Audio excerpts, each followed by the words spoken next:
Capítulo 3. A golpe de látigo. Intransigencia. Un hombre, un caballero transigente, volvería a condenar a muerte a Jesús. Es evidente que los cristianos debemos ser comprensivos con los defectos de los demás, con el temperamento y carácter de las gentes, de amigos y enemigos, con la injuria personal, la que merma nuestro yo, la que rompe nuestra fama y nuestro honor, la que corta ilusiones de la vida propia. Esa infamia moldea, quita aristas al orgullo. En una palabra, nos purifica, nos santifica. En todo eso, si queremos ceder, perdonar, ser condescendientes, pero eso no es transigir. Transigencia en la doctrina con ofensa de la misma verdad, eso nunca. Transigencia con una conducta que puede dañar a la Iglesia Santa, jamás. Transigir en lo que concierne a los intereses de Dios, tenemos la comprensión y el perdón para los enfermos, pero no para la canallada. Tolerancia, claudicación. Transigencia con el error, fornicación de la verdad. Si el nombre de una madre se respeta allá donde se encuentra su hijo, será cristiano y por cristiano hombre quien no salte cuando sin respeto se habla de su madre la iglesia o de su padre Dios. No se le estimula, no hace ninguna falta a que haga ostentación de su vida interna de piedad, pero sí se le pide cuando llega el momento que defienda con los dientes su religión. Transigencia. Transigencia no es humildad, muchas veces es cobardía y otras muchas ignorancia. Por amar la verdad tenemos que saber defenderla contra toda deformación. El que no ama la verdad es porque desconoce su formidable potencia vivificadora. Caricaturicen sus fundamentos sólidos, cuyo conocimiento le da esa fuerza, ese dinamismo propio del hombre que se encamina a la santidad, que no se arredra ante las dificultades del ambiente. En cambio, el que se deja arrastrar por él muestra tener una personalidad endeble. Es masa, y por eso condesciende con todo aquello que no merma su orgullo o su interés personal. No nos dejaremos matar. Los hombres transigentes, los de soluciones acomodáticas, los siempre condescendientes, los que no tienen fuertemente arraigada su fe, dejarían que se crucificase de nuevo a Cristo. Y otra vez se repetiría aquella escena cruenta, las maldiciones de la muchedumbre para el siempre santo, la injuria de los bárbaros, las palabras soeces de la plebe. Pretenderían clavarle al madero con más ahínco que entonces, con clavos más punzantes para hacer añicos su cuerpo. Una inmensa guardia vigilaría el sepulcro, despiertos todos por la rabia, que siempre puede más que el sueño. Pero a esos intransigentes, a esos tramposos, les decimos que antes de que nadie osara poner la mano en Jesús para prenderle, nosotros, los fieles de Cristo, arrasaríamos el mundo. Haríamos de la tierra un pajar y en él fuego para que se quemasen las vidas de los indiferentes. No podemos dejarnos matar, cristianos. Lucharemos por llevar la verdad a todos los rincones de la tierra. Nuestra defensa será con espada afilada. Si en tu patria hay mano cobarde que acerca su encendida a la iglesia del poderoso, a tu iglesia, Señor, no temas empuñar el arma. No podemos dejarnos matar. que nos teman los veraces, que nadie se ría de un cristiano.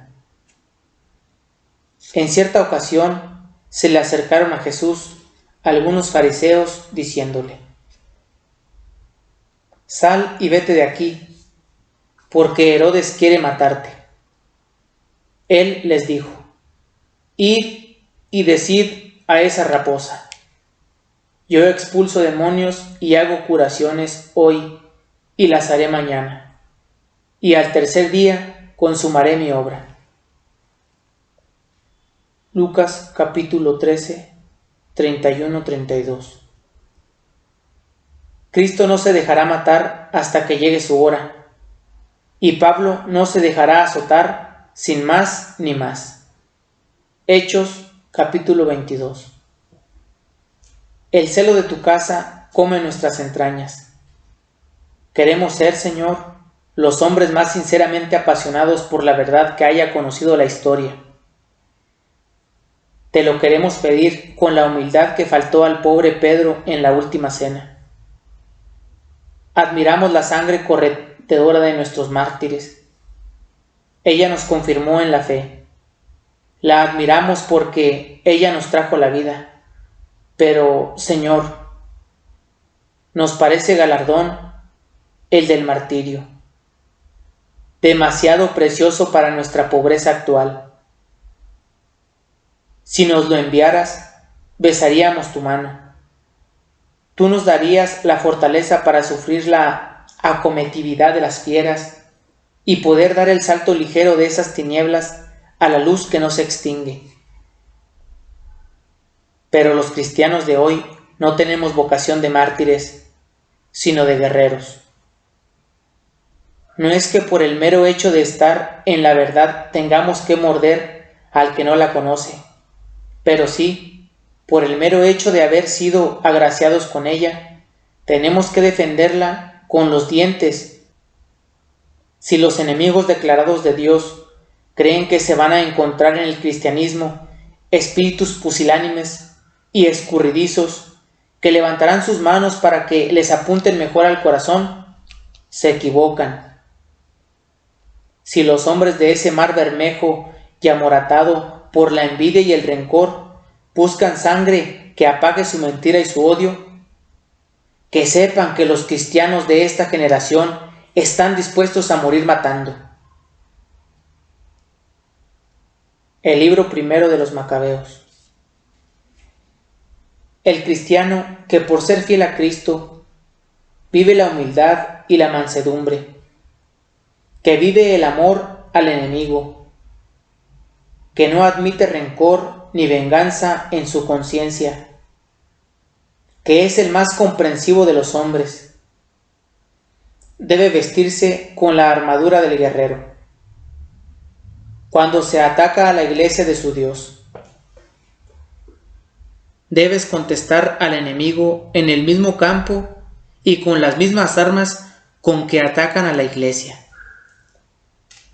Si lo hacen en el terreno intelectual, con tu prestigio profesional. Pero si es a sangre y fuego como atacan a tu madre, a sangre y fuego tienes que defenderla. De lo contrario, no me hables de tu humildad y de tu mansedumbre. Tus falsas virtudes no hacen más que ocultar una vergonzosa cobardía. Te traigo aquí, lector mío, el ejemplo de unos hombres, los macabeos, para que sepas cómo tienes que comportarte cuando el infierno se levanta contra los hijos de Dios. Publicó por todo su reino el rey Antíoco un decreto para que todos formasen un solo pueblo. Abandonando cada uno su ley, todas las naciones se avinieron a la disposición del rey Antíoco, y muchos de Israel se sometieron a su servidumbre y sacrificaron a los ídolos y profanaron el sábado. El rey, mensajeros a Jerusalén y a todas las ciudades de Judá, con órdenes escritas de que siguieran aquellas leyes de pueblos extranjeros, que se suprimieran los holocaustos, los sacrificios y las libaciones en el templo de Dios, y que no se celebrase el sábado, ni los días solemnes. Y ordenó que se profanase el santuario y el pueblo santo de Israel, y mandó levantar altares, templos e ídolos, e inmolar puercos y carnes inmundas, y dejar incircuncisos a sus hijos, y manchar las almas de los israelitas con todo género de impureza y abominación, de suerte que diese al olvido la ley, y cambiasen todos los mandamientos de Dios, que todo el que se negara a cumplir el decreto del rey Antíoco fuera condenado a muerte. Primera de Macabeos 43:52. La soberbia, la ambición de poderío hacen de tal rey un pobre diablo en manos del infierno, un pigmeo rebelado contra la ley divina. Por orden del tirano, el templo de Jerusalén queda consagrado a Júpiter, y en las más pequeñas aldeas del país se levantan ídolos que pretenden borrar el nombre de Yahvé. También han llegado a Modín los enviados del rey Antíoco para exigir el cumplimiento del regio decreto. En el pueblo hay un hombre principal, Matatías, y a él se dirigirán con premura para que su obediencia sirva de ejemplo ante sus hijos, hermanos y amigos. La astucia de la recompensa es tentadora. Tú y tu casa os contaréis entre los amigos del rey, y seréis enriquecidos con oro y plata y otras mercedes. Se hace urgente la contestación del hombre que orienta al pueblo con su conducta. Es preciso que haya un hombre que dé criterio ante la disyuntiva, la deserción a la ley de Dios o la muerte. Tal vez se entienda hoy también que en tales casos solo cabe adoptar una de esas dos posiciones. La injusticia no se limpia con un encogimiento de hombros, sino imponiendo la justicia. Hay, para estos casos tan claros, una valiente posición, la que adoptó Matatías. Aunque todas las naciones obedezcan al rey Antíoco y se aparten del servicio a la ley de sus padres y se sometan a vuestros mandatos, yo y mis hijos y mis hermanos serviremos a la ley de nuestros padres. Que Dios está con nosotros. No abandonaremos la ley y los mandamientos de Dios. No prestaremos atención a las órdenes del rey Antíoco, ni haremos sacrificios que quebranten los mandamientos de nuestra ley para caminar por otro camino. Primera de Macabeos, capítulo 2, 19-22. No todos entre el pueblo son fuertes y valerosos. Los hay pusilánimes, muy dados a estar a bien con su Dios cuando las obligaciones que impone a sus servidores resultan fáciles de cumplir, pero poco preparados a servirle cuando el servicio puede teñirse de sangre. Y así que Matatías terminó su pregón de combate. Se adelantó un judío a la vista de todos para sacrificar a los ídolos en el altar que había en Modín, según el decreto del rey. Al verlo Matatías se indignó. Sus entrañas se estremecieron y, encendido en justa ira, corrió hacia él y le degolló sobre el altar. Al mismo tiempo mató al enviado del rey que obligaba a hacer los sacrificios y derribó el altar. Así mostró su celo por la ley, como había hecho Fines con Sambri, hijo de Salón. Primero de Macabeos, capítulo 2, 23-26. La rebelión de los que no tienen más que un Dios se ha iniciado. El pueblo elegido por Yahvé a pesar de todos sus desvaríos a lo largo de la historia, ha sabido mantenerse siempre en el monoteísmo, resistiendo todas las influencias politeístas de los pueblos vecinos. Ese ha sido el objeto de la elección, e Israel será fiel a su promesa. La voz potente de Matatías se deja escuchar en todos los rincones de aquella tierra de profetas y de reyes, y se estremecen por el grito las entrañas sin vida de los ídolos. Todo el que sienta el celo de la ley y sostenga la alianza, que me siga.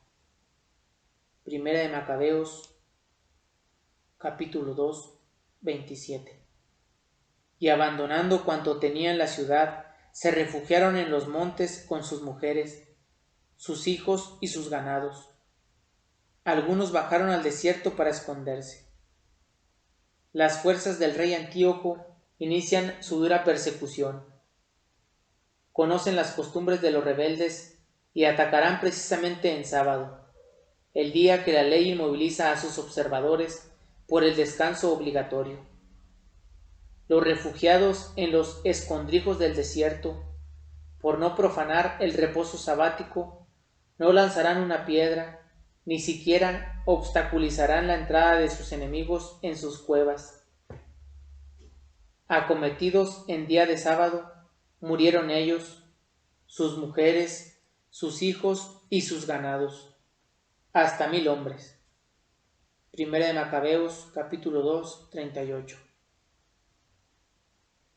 El viejo sacerdote y sus amigos, al enterarse del suceso, se dolieron grandemente por la actitud tomada. Si todos hiciéramos como han hecho nuestros hermanos, no luchando contra los gentiles por nuestras vidas y nuestras leyes, pronto nos exterminarán de la tierra. Aquel mismo día tomaron esta resolución: cualquier hombre que en día de sábado venga a pelear con nosotros será combatido, y ninguno nos dejaremos matar como nuestros hermanos en sus escondrijos. 41. La escritura va dejando caer entre líneas la alabanza a la rebelión de los fieles de Yahvé. Matatías y los suyos fueron derribando altares a su paso. Primera de Macabeos, capítulo 2, 45. Pronto morirá el valeroso anciano, mientras les exhorta a continuar la lucha comenzada. Dad a los gentiles su merecido y observad los preceptos de la ley. Primera de Macabeos, capítulo 2, 68. Le sucederá Judas Macabeo, el valiente que en sus luchas se hizo semejante a león y fue como cachorro que ruge en busca de su presa. Primera de Macabeos, capítulo 3, 4. Los primeros tiempos del mando los dedicará a la organización. Era preciso adiestrar a sus hombres para el combate, prescindiendo de cuanto supondría estorbo en un campo de batalla. Por lo cual a los que estaban construyendo sus casas, verificando sus bodas o plantando viñas, y a los tímidos les dijo que volvieran cada uno a su propia casa, conforme ordenaba la ley. Primera de Macabeos, capítulo 3, 56. Y a sus guerreros: preparaos y portaos como valientes, y estad dispuestos al amanecer para luchar contra los gentiles que se han reunido contra nosotros y quieren destruirnos a nosotros y a nuestro templo. Mejor nos es morir en el combate que ver la ruina de nuestro templo y de nuestro pueblo. Pero hágase lo que sea la voluntad del cielo. Primera de Macabeos, capítulo 3, 58 a 60. Aquel día, Israel alcanzó una gran victoria. Primera de Macabeos, capítulo 4, 25. Judas se hará con la espada de Apolonio. Judas destrozará al ejército de Serón. Judas dará muerte a 3000 hombres de las fuerzas de Jorgias. Judas obligará a Lisias a interrumpir la campaña. Judas colgará la cabeza de Nicanor en las puertas de Jerusalén. Judas será el hombre que salvará del oprobio al pueblo de Israel. Y cuando llegue la hora de su muerte, morirá como un valiente. El rey Demetrio envía un fuerte ejército frente a Jerusalén. 20.000 hombres de infantería y 2.000 caballos al mando de Báquides se dirigen a Beria. Judas les aguarda en el Asa. No tiene más que 3.000 hombres. Muchos se asustan al comprobar el enorme número de los atacantes. Temen y huyen. Judas Macabeo se queda con 800, y entre estos hay quienes le persuaden a la retirada. El valeroso jefe propone el ataque. Dios me libre de huir de ellos. Si nuestra hora está próxima, muramos con valor por nuestros hermanos y no manchemos nuestra honra. Primera de Macabeos, capítulo 10, 16. Judas murió en el combate. Jonatán y Simón tomaron a su hermano Judas y le enterraron en la sepultura de sus padres en la ciudad de Modín. Todo el pueblo de Israel le lloró con gran duelo y durante muchos días se guardó luto. Todos decían: ¿cómo cayó el valiente? Era la salvación del pueblo de Israel. Por lo demás, no pueden escribirse las guerras de Judas ni la magnitud de sus hazañas. Su número es demasiado grande para ello. Primera de Macabeos, capítulo 9, 19-22. Un gigante entre guiñapos. Hace años, muchos siglos, un hombre se entregó al trabajo oscuro y silencioso.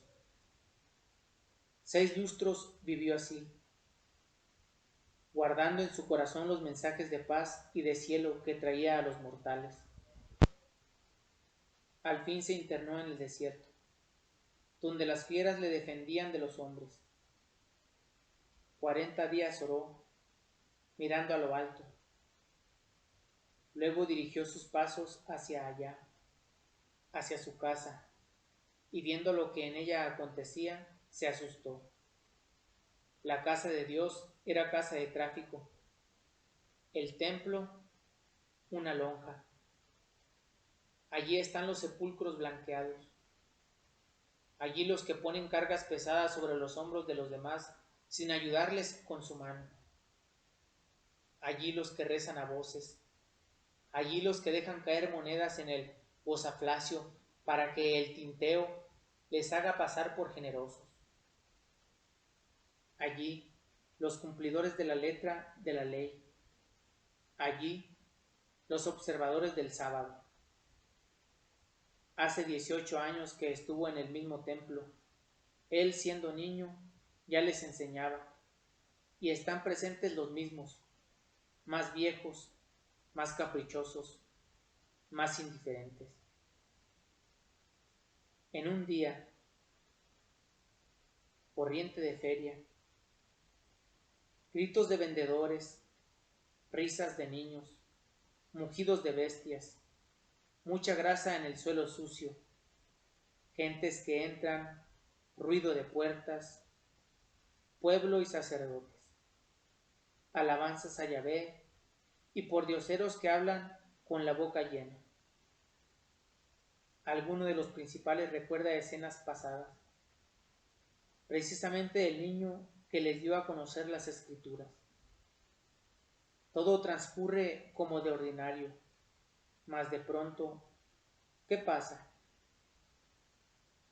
Silencio, el más profundo silencio. Pero inmediatamente vuelve a estallar el griterío, más fuerte ahora, mucho más fuerte. Es un verdadero tumulto.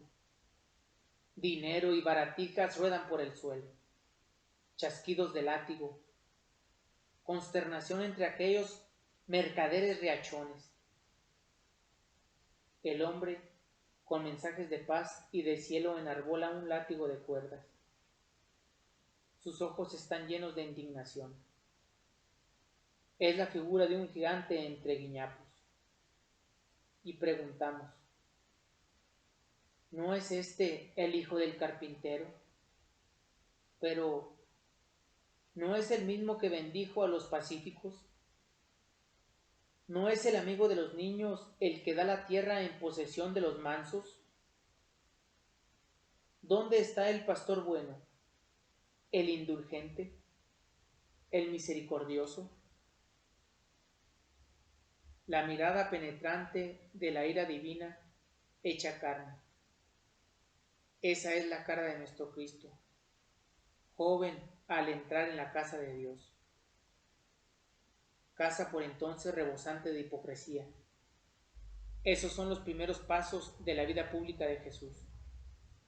Esas manos que serán salud para quien las toque, son ahora fuego para quien se acerque a ellas. En la casa de Dios no pueden entrar ni los perros, ni los hechiceros, ni los deshonestos, ni los homicidas, ni los idólatras. Nadie que ame y practique la mentira. Apocalipsis capítulo 22, 15.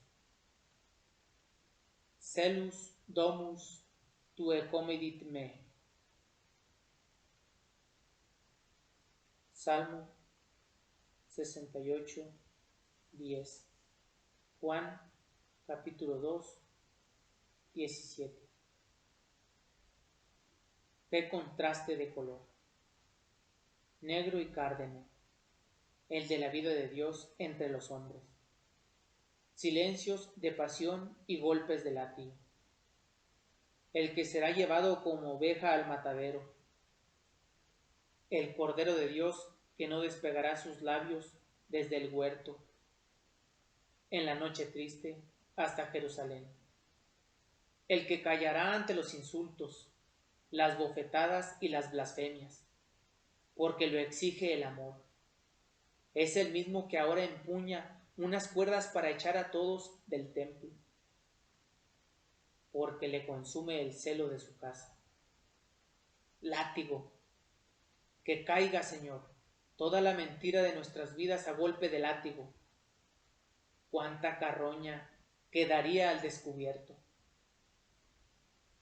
Sé que más de un pusilánime puede escandalizarse con estas páginas, pero continuaré escribiendo a gritos. ¿Sabes, Jesús, que los fariseos al oírte se han escandalizado? Y Jesús le respondió, dejadlos, son guías ciegos. Mateo capítulo 15, 12, 14. Si Cristo entrara hoy en nuestros templos, ¿emprendería a latigazos con la hipocresía? Es punto que puede servir de examen particular para todos nosotros. Más que ira, motivaríamos lástima a los ojos del Señor. Hoy no encontraría bueyes ni mesas de mercaderes. ¿Has pensado alguna vez lo que encontraría Cristo en ti cuando estás orando en su casa? Que la casa de Dios no sea para ti lugar oscuro al que vayas a ocultar tu miedo, tus indiferencias, tus cansancios o tus cobardías. Que no la profanes con fariseísmos. Que no te escondas allí porque eres incapaz de resistir cara a cara, con santo orgullo y temple violento de cristiano, la luz del sol. Que sea la casa de Dios para ti refugio en el tiempo del dolor. Métete en ella, cerca del Señor, cuando la vida te haya herido, cuando sientas el peso de tu debilidad, cuando necesites fuerzas que sostengan tu flaqueza y que te permitan, humilde y resueltamente, volver a empezar. Pero que la casa de Dios sea para ti sobre todo el horno ardiente donde vuelvas a poner al rojo vivo las decisiones firmes nacidas del amor. El Señor nos llama cristianos. El mundo nos necesita. Somos capaces. Cristo y sus hombres van delante de nosotros. Adelante, con violencia, los hombres de Dios.